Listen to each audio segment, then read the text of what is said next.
Hey, good morning, friends. Mark Coles here with my buddy Cowboy Joe Boo, and as always, thank you guys for watching, commenting, and subscribing to the Joe Boo Sports Report. Without you guys, this literally does not work. If I were back in the man cave right now, we'd be getting open for business here. But we are on the road. We are in Atlanta. Oh my God, I can't believe it. After 640 some odd miles of driving through sunshine and some traffic and stuff, we finally made it here to Atlanta. And I literally passed out last night. My God, I was literally a log. I don't think I've slept like that in quite a while. I think You did a shift? Huh? You did a shift? Yeah. Recording. You trying? Okay. Yes, I did a show and then I fell out. Okay, fell out completely here. So we've got to actually get started here. We got to go get our credentials and go down to NFL Experience and start getting our first look at the Super Bowl city. And of course, we were talking last night about Jason Garrett, and it's kind of an interesting dynamic. Here's what I've learned. I learned this the hard way. Last year, when I had gotten a tip, whether you want to believe the tip or not, person I know knows some people at the Cowboys and said that the Cowboys were interested in making a trade for Earl Thomas. This is before all of the draft stuff and everything else, and that they were even try and throw in Orlando Scandrick in that deal. And I put that out there. From that source, all of a sudden, it just went like wildfire. People were talking about this over and over again, saying there's rumors of it. I mean, here's the reality. Here's the reality. If somebody says something, it's automatically a rumor, whether they are legit or not, okay?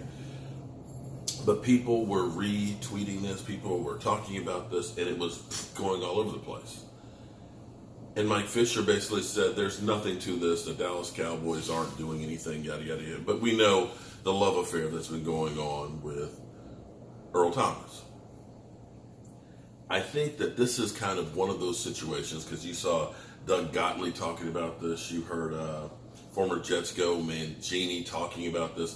Because one person started talking about it, now all of a sudden everybody's talking about this idea. I really don't believe, with a couple of years left on Sean Payton's contract right now, that the Dallas Cowboys are going to go ahead and, pay whatever. And you looked at what the Raiders got in compensation for John Gruden when he went to Tampa Bay. You're talking about draft picks as well as money and everything else. Money's not an issue. But if you're bringing Sean Payton over, you're talking about draft picks as well that New Orleans is going to get in compensation, and we don't have a number one pick this year. So I think this is more one of those cases where it's great talk for all of us to have out here. And of course, people, because we're Dallas Cowboy fans, are going to click on this and want to run with it. It's an interesting proposition when you think about it, because you look at Sean Payton and say, that guy's one of the greatest offensive minds out there. He's a guy that's got a house in Dallas. He knows Jerry Jones and things. He was the quarterback coach that developed Tony Romo. You've seen what he's done with Drew Brees. But the reality is, what would it cost you to get that done? And I don't think that's a realistic situation. I think it's really more of Jason Garrett was feeling himself a little more than the Cowboys wanted him to, and this is bringing him back down to earth. Just to let him know that, yeah, you're the coach, but we own the team more than anything else. But I could be wrong, because Jerry Jones is always a wild card, and you never know. But when you look at the coaching landscape, I know Bosch has always been a guy that believes in Jason Garrett and things, and I've said before, the fact that this team didn't implode at 3-5 is a credit to Jason Garrett. The players like Jason Garrett. When you look at the landscape out there, and you look at what coaches that are being retreaded, Bruce Arians goes, from Arizona to Tampa Bay, or I don't know, and Gaze goes from Miami to the Jets.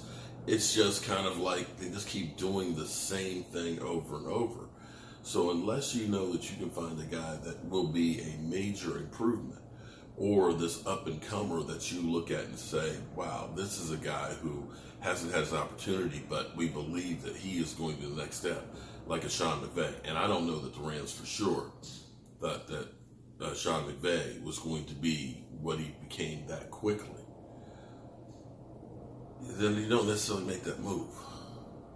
Not for a retread. So I don't believe that Sean Payton will be coming, at least not this year. Next year, the Cowboys fail? Oh, one other point too. Understand sometimes, no matter how good a coach you are, you can have bad seasons. We had 8-8, 8-8, 8-8, which was bad. But let's face it. Those 3 years were heart-wrenching because those years went down to the final game of the season where it was win and you made the playoffs. And of course, we failed in all those. And Jason Garrett got killed for those. They took away the play calling from him after the third 8-8 season. And he was on the hot seat. But here's the thing. Sean Payton had Drew Brees throwing for over 5,000 yards a season and had 3 years of 7-9, 3 years of a losing season in a row. And New Orleans was ready to get rid of him. Now, I'm not saying Jason Garrett, by any stretch of the imagination, is Sean Payton. I mean, that was basically, they had Rob Ryan as defensive coordinator some of those years, and the defense was just awful. But just kind of pointing out that there are, sometimes you just don't have the players to do what you need to do. Sometimes you just don't have the luck. And sometimes it's a play here and a play there that means 7-9 or 9-7. So I don't know what the answer is on that one. I do say this much, that the Dallas Cowboys love to hire people they know. People that have been former players, former coaches, or related in some way or the other. One of the early hot prospects this year was Chris Richard because of what he's been able to do with our defense, what he was able to do with Seattle's defense. And I'm not sure that he was ready just yet, but I got to tell you, I would take a chance on a guy like that. The fact that the Cowboys are bringing him back, in the back of the Cowboys' mind, I think, this is my conjecture, this is what I believe, Jason Garrett's not being replaced this year. Not. But I don't know that he's going to get a 5-year extension this year. They might give him a 1-year extension or something like that just to save face. But I believe that this is the swan song finally, that you got to prove more than what you did of one playoff win this past year.